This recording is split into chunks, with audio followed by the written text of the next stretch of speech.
তো এখানে চা বসানো হয়ে গেছে। গুড আফটারনুন,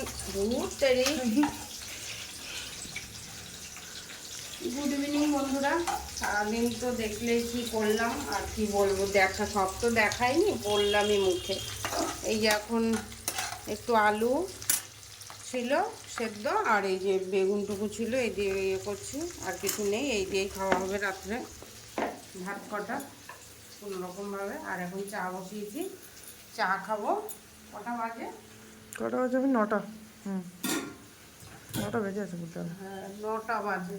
এখন খাবো চা বিস্কুট। থামস আপ খেয়েছিলাম না সন্ধ্যাবেলায়, ওই জন্য তখন চা খাইনি, আর এখন খাবো। তো চলো সাথে থাকো, চাটা ছেঁকি তারপরে আসি। তো চলো চা খেয়ে নিই। গরমা বাবা বিস্কুট বের করে নিয়ে একটু আদা দিয়েছিলাম, আর সকালে তো এই যে সেই চা আর হচ্ছে এলাচ ছিল, আদা আর দারচিনি পরে দিয়েছি। চলো হেবি সুন্দর হয়েছে। নিয়ে বিস্কুট নিয়ে। তো গাইস এ দেখো বিস্কুটও নিয়ে নিয়েছি, আর এই যে চা। তো চলো চা বিস্কুট খাওয়া যাক এখন।